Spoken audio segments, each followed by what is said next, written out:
Hi folks, thanks for joining me again. Welcome to another Midlife Crisis Guys video, and I'd like to thank everyone for subscribing to my channel.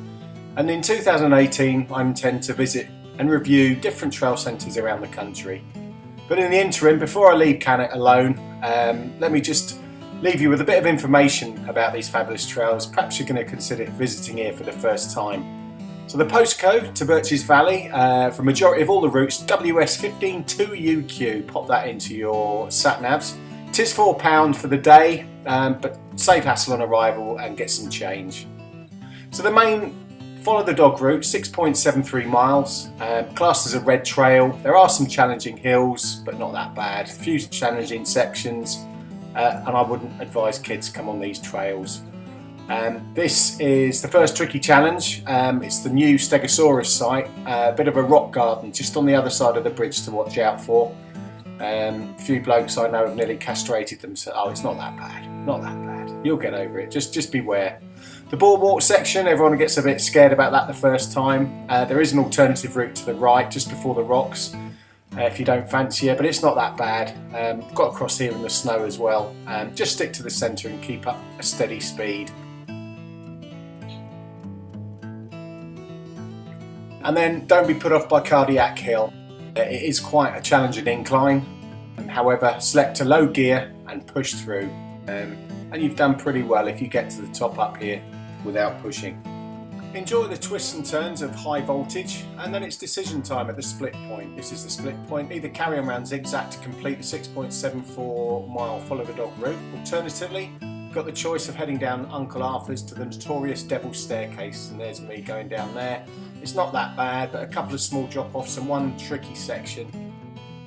After the staircase, you cross over the new multi-million-pound bridge and busy road to then tackle the Monkey Trail itself.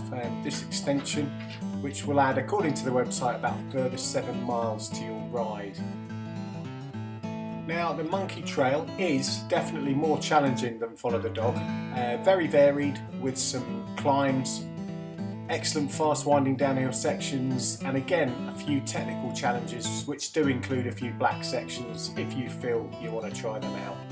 But the highlights of the trails have to be at the end of the Monkey, which is the fabulous upper and lower cliff sections, which are excellent. For a more in-depth detailed look at the Monkey Trail, please do take a look at this video I recently did, taking an old friend of mine round for the first time, and I'll leave a link there. So as I said, for the highlight of the day, it does have to be lower cliff. And as a suggestion, if you don't fancy doing the full Monkey Trail, you can cross over the bridge and the road and follow the fire road to the ominously named Insidious Incline. It's not really that bad, but you must climb this to then get the benefit of the blast down the fantastic lower cliff. It's really well worth it. So if you are a bit pushed for time, or you feel your fitness just isn't up to doing the full Follow the Dog and the Monkey, just adding lower cliff onto the middle of the Follow the Dog run really is a happy medium. It's ideal. Again, depending on your fitness, this would probably bring the ride duration from start to finish of approximately an hour to an hour and a half. Alternatively, again without doing the full Monkey extension, but including another highlight, upper cliff this time, continue up the fire track passing Insidious Incline, bear to the right slightly for a really good leg burn up the fire road to a section that's known as What Goes Up, which includes a series of approximately 11 switchbacks. Again, this is quite a climb, but well worth it. After all those switchbacks, you are rewarded with snapping.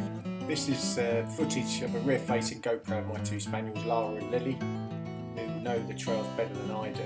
But snap is excellent. It's quite tight and narrow, and eventually leads into the fantastic upper cliff. Upper cliff winds downhill through trees with switchbacks, sweeping descents. Isn't quite as fast as lower cliff, but it is just as fun. There is a couple of black runs, detours there if you feel like testing your technical skills.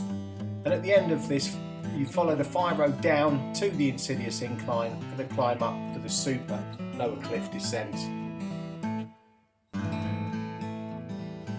So once you've had all the fun of upper and lower cliffs, it's back across the road and railway to rejoin Kitbag Hill. Again, it is a bit of a leg burner, which ends up back on zigzag, which twists and turns back, and then you're rejoining the follow the dog trails. So back on the follow the dog trail, you will wind your way through, and let's list them: Aunt Flo, Fancy a Brew, the Bomb Hole, Billy Goat's Gruff, Time for a Brew. You're going to then cross the road near to Marcus Drive and go through Takaroo campsite, leading on to Son of Chainslapper, Snow White, Seven Dwarfs, Pain in the Hardtail, Let Loose, and Are We There Yet? All of the sections are relatively straightforward, nothing too technically challenging, possibly apart from Werewolf's Drop, which is worth a mention. It's literally just a drop off, but it can be a bit tricky for those that haven't done it before on the first time. If you are planning a trip up to Cannock, it's always advisable to check the weather forecast, just to have a rough idea of what the conditions are going to be like. Stating the complete obvious here, if it's wet, trust me, it will get muddy, so expect to get filthy, and bring a change of clothing or at least seat covers to protect your car from the drive home.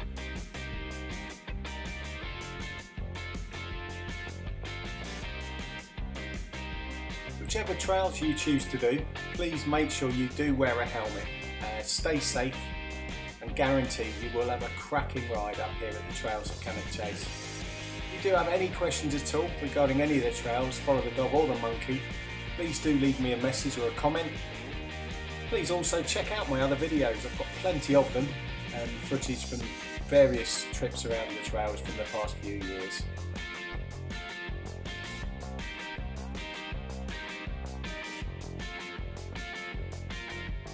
Well, all that remains me to say is thanks again for watching. I would love you to subscribe to my channel. I'll see you next time, and I will leave you here with footage of Lily running after. It's one of the few times right at the end of the section where I actually do outrun Lily. That doesn't happen very often. All the best, see you again soon.